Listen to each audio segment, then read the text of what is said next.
Ku mau cinta Yesus selamanya. Ku mau cinta Yesus selamanya. Meskipun badai silih berganti dalam hidupku, ku tetap cinta Yesus selamanya. Ya Aba, Bapa, ini aku anakmu, layakkanlah seluruh hidupku. Salam saudara-saudara di dalam nama Yesus Kristus, Tuhan kita, pencipta dan penebus kita. Hari ini saya lanjutkan bagaimana pembahasan tentang firman Tuhan.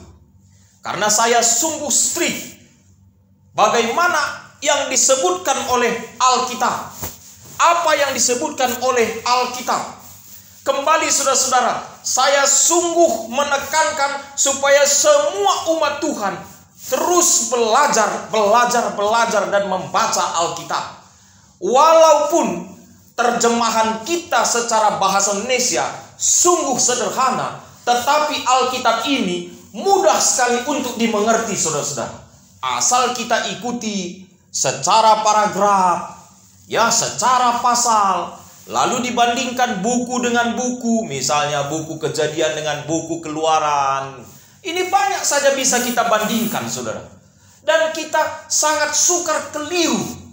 Ya, kalau misalnya ada 1-2 ayat yang misalnya, ini kita tidak paham, maka kita boleh bandingkan dengan terjemahan-terjemahan yang lain.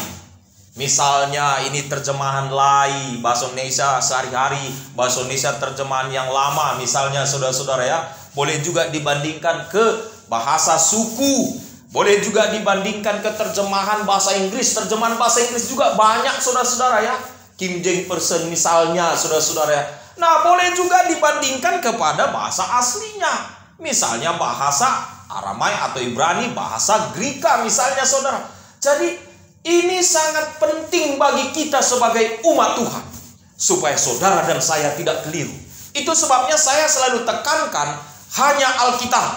Belajar firman Tuhan, belajar secara Alkitab, maka kita akan bertumbuh iman kita. Kita tidak bisa digoyangkan. Kita tidak bisa ditipu-tipu saudara-saudara. Kita tidak bisa dibawa-bawa kepada cerita-cerita dongeng-dongeng dan lain sebagainya. Tetapi kepada cerita yang benar. Cerita yang benar yang ada di dalam Alkitab. Karena di sini hanya kebenaran. Haleluya. Amin saudara ya. Haleluya. Hanya kebenaran. Nah, itulah sebabnya saya sampaikan beberapa ayat-ayat hari ini saudara. Bahwa ada banyak saudara-saudara kita, saya sendiri saudara, bertemu dengan mereka, bincang-bincang, bukankah hukum Taurat sudah dihapuskan katanya ya. Lalu kemudian ada yang bilang, hukum Taurat itu kan perjanjian lama. Setelah mati Yesus di kayu salib itu sudah habis, sudah dimusnahkan itu hukum Taurat katanya gitu ya. Sekarang yang kita pakai adalah hukum perjanjian baru, hukum kasih katanya. Banyak sekali saudara. Itu sebabnya hari ini saya baca firman Tuhan. Misalnya begini saudara, dalam Matius 5 ayat 17 dan ayat 18. Janganlah kamu menyangka bahwa aku datang untuk meniadakan hukum Taurat. Baca dulu kalimat per kalimat saudara. Kalimat pertama di sini Tuhan Yesus tegas menyatakan. Saya katakan saudara, Tuhan Yesus tegas menyatakan. Kemana dia datang? Ke dunia ini. Siapa sesungguhnya dia? Saya katakan yang lalu saudara, menurut Yohanes 1 ayat 1, dia adalah firman. Firman itu bersama-sama dengan Allah. Dan firman itu adalah Allah. Yohanes 1 ayat 1. Jadi firman bersama-sama dengan Allah, firman sama dengan Allah. Dan firman itu ayat 14-nya menjadi manusia. Jadi firman menjadi manusia saudara. Manusianya siapa? Itulah Yesus, walaupun prosesnya dibuat secara inkarnasi melalui seorang perempuan virgin namanya Maria.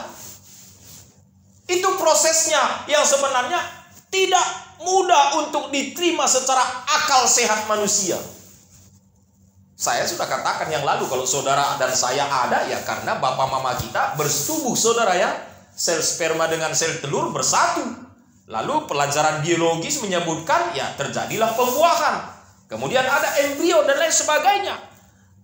Itu terjadi. Tetapi untuk inkarnasi Yesus bukan demikian. Nah, pada waktu dia datang ke dunia ini, dia sebenarnya firman, dia sebenarnya Allah, yang di dalam kalimat pertama di dalam Alkitab ini, saudara-saudara, dalam Kejadian 1 ayat 1, dalam bahasa aslinya di sana disebutkan kata Allah. Kalau di sini kan Allah. Pada mulanya Allah, gitu saudara ya.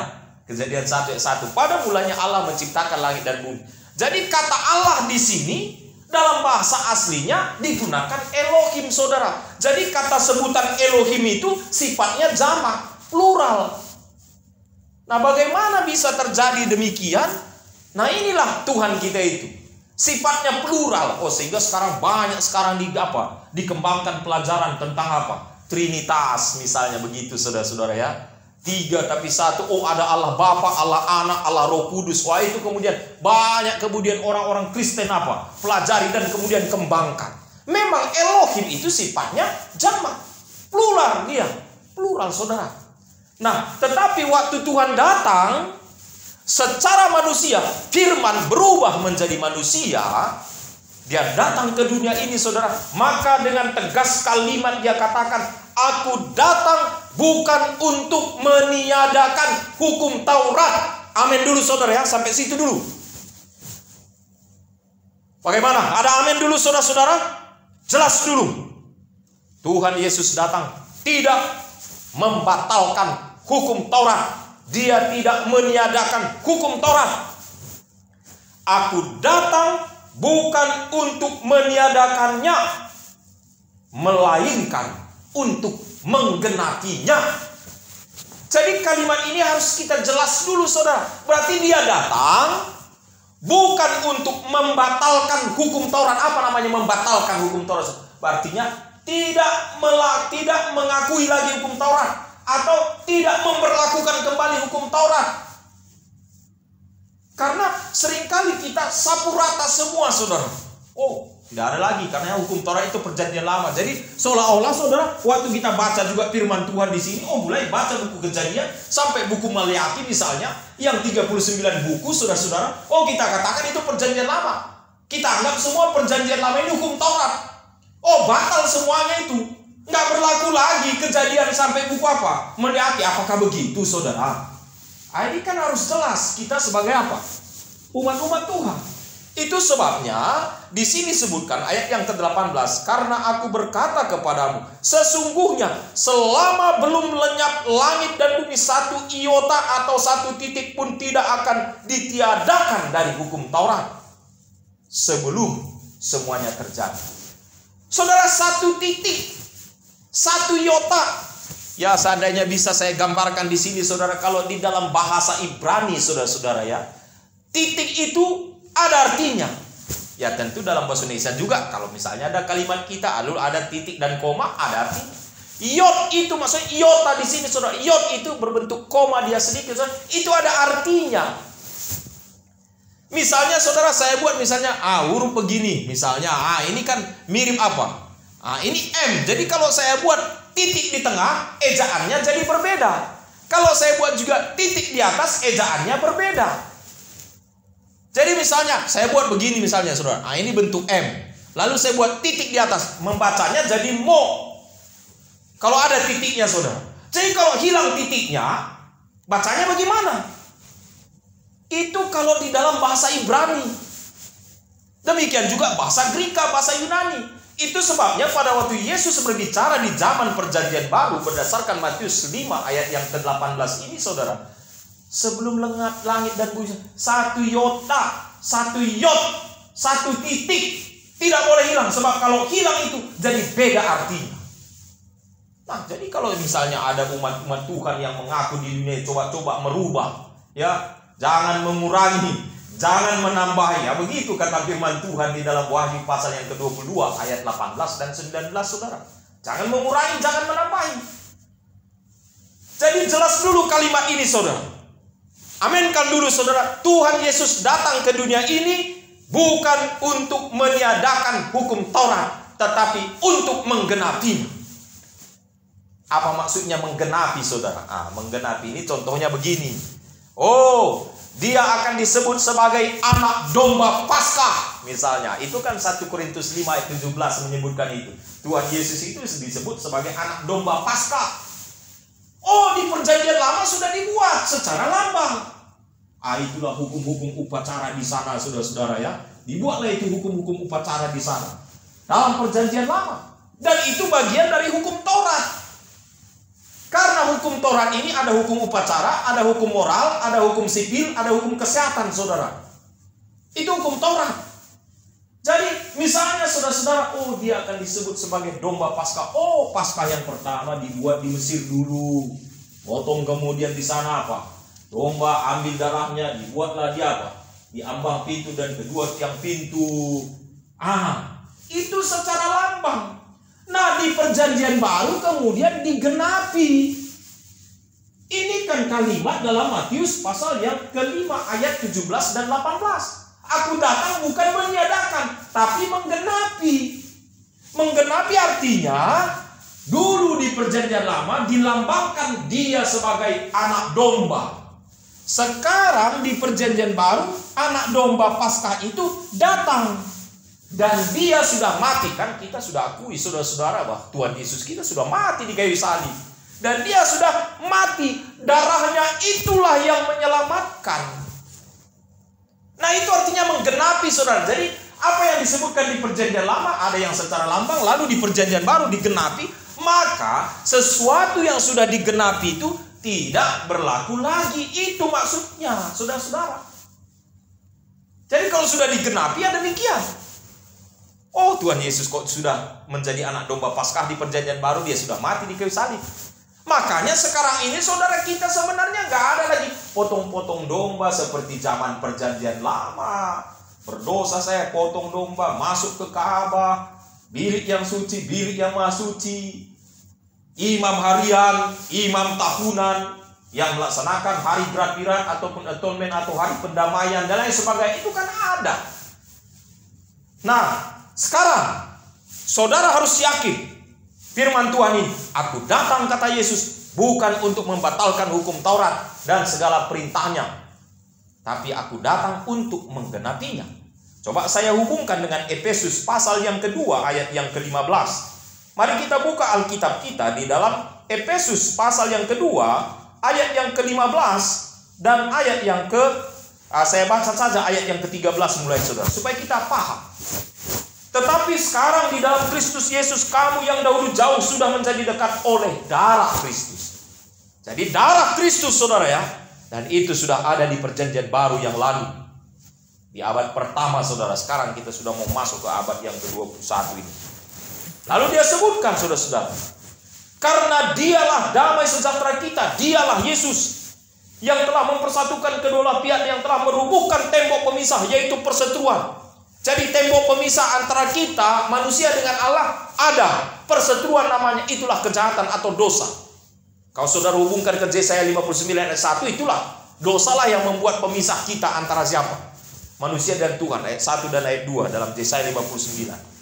Sebab dengan matinya di sini huruf besar. Jadi maksudnya, sebab dengan matinya Yesus sebagai manusia, ia telah membatalkan hukum Taurat dengan segala perintah dan ketentuannya, untuk menciptakan keduanya menjadi satu manusia baru di dalam dirinya, dan dengan itu mengadakan damai sejahtera.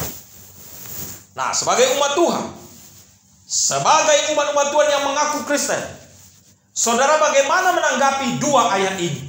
Matius 5 ayat 17 dan ayat 18, lalu dihubungkan kepada Efesus pasal yang kedua ayat 13 sampai 15. Kalau di buku Efesus ayat 2 ayat 15 dia sebut, sebab dengan matinya Yesus di kayu salib, ia telah membatalkan hukum Taurat dan perintahnya.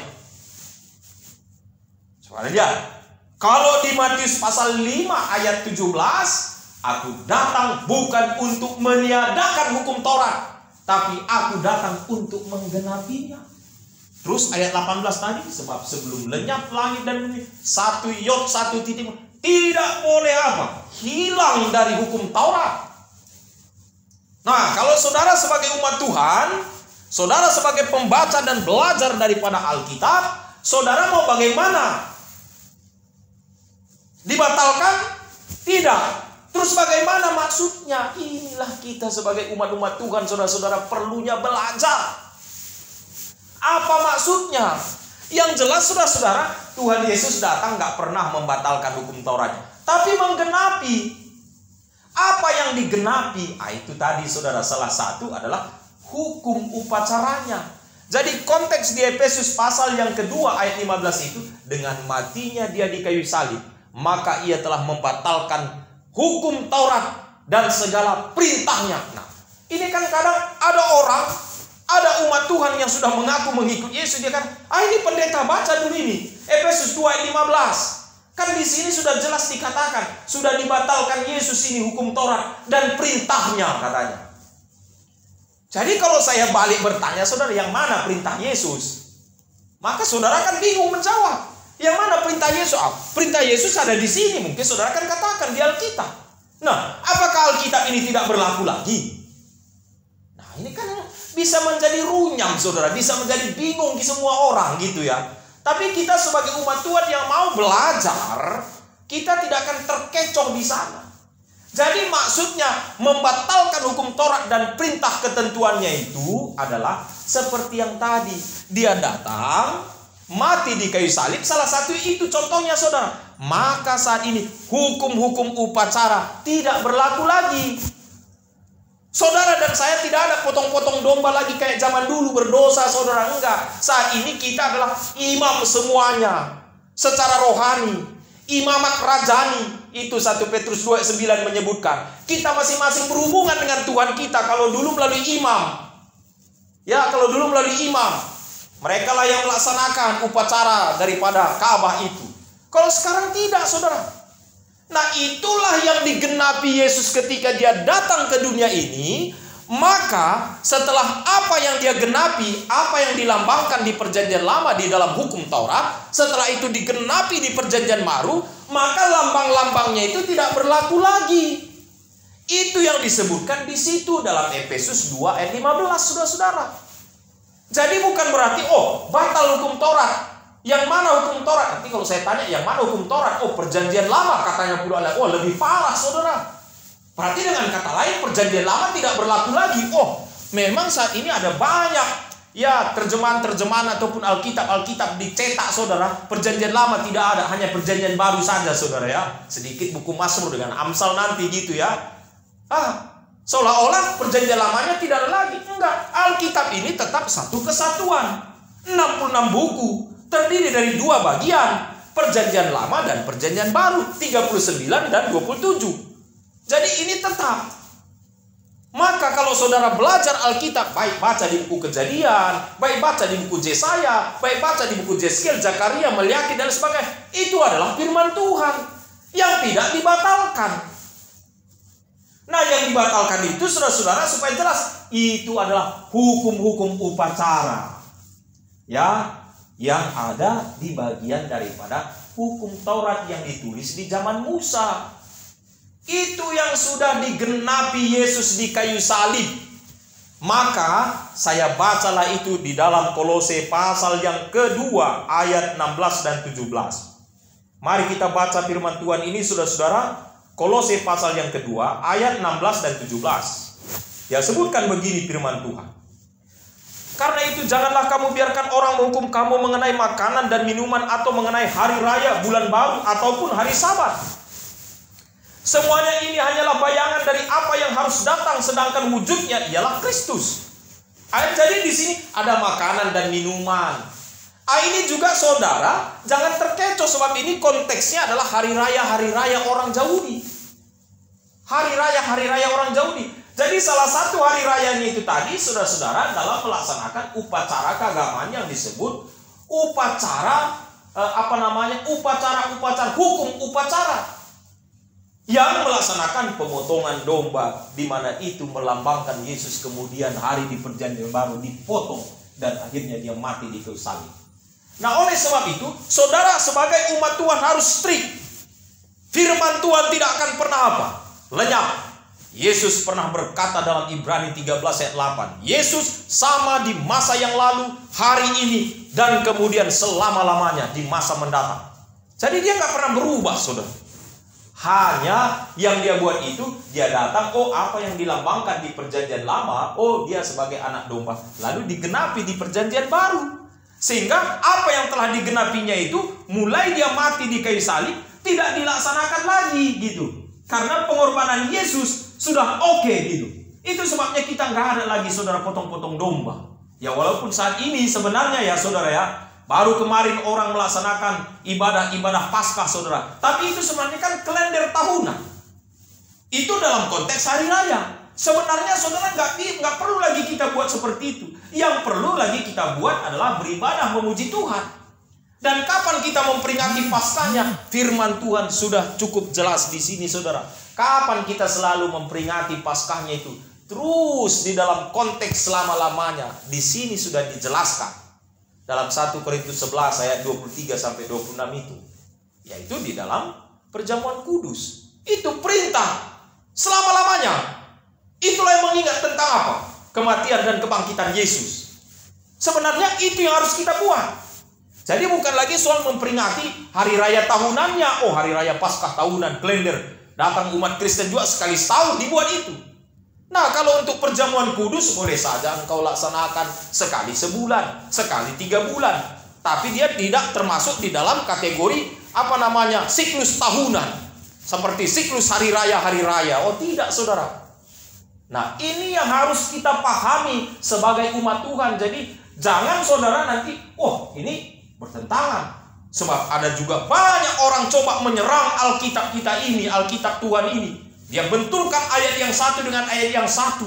Salah satu contoh yang kita sudah baca hari ini, saudara, Matius pasal 5 ayat 17 dan 18 dengan Efesus pasal yang kedua ayat 15. Kita tidak mau terkecoh. Maka umat Tuhan harus jeli. Baca, bandingkan.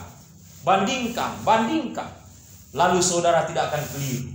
Jadi hukum Taurat yang tidak berdasarkan lambang itulah yang dicegah ataupun digenapi Yesus di kayu salib. Tetapi hukum Tuhan yang dari awal di buku Kejadian sampai buku Maliaki itu tetap saja berlaku, saudara. Contoh saya sebutkan hukum 10. Apakah saudara katakan hukum 10 sudah batal? Tidak. Sampai saat ini hukum 10 tetap berlaku. Ya, jangan membunuh, jangan berzina katanya. Apakah saudara saat ini menjadi pelaku zina, pelaku pembunuhan, pelaku dusta? Bertentangan dengan firman Tuhan. Ini juga harus kita berpikir dengan apa? Jernih. Itu sebabnya Tuhan katakan, aku datang bukan meniadakan, tapi untuk menggenapi hukum Taurat. Jadi firman Tuhan tetap kekal selama-lamanya. Itulah yang disebutkan oleh hamba-hambanya. Selama-lamanya tidak berubah. Tapi yang merupakan ada yang berubah itu adalah yang digenapi. Yang digenapi oleh Yesus Kristus ketika dia datang ke dunia ini. Sehingga kita paham, saudara, dan mengerti apa yang dimaksudkan di dalam Matius 5 ayat 17 dan 18. Dan apa yang disebutkan dalam Efesus 2 ayat 15 secara khusus. Dan dihubungkan tadi di dalam Kolose 2 ayat yang ke-16 dan ayat yang ke-17. Jadi Tuhan memberkati saudara. Tuhan menolong saudara. Tuhan memimpin saudara supaya tidak keliru ya dengan ayat-ayat yang kadang-kala susah dimengerti, tapi kebenaran terus dinyatakan sehingga Tuhan dimuliakan dan berkat damai sejahtera menjadi bagian saudara dan saya adalah doa dan harapan kami. Haleluya. Amin.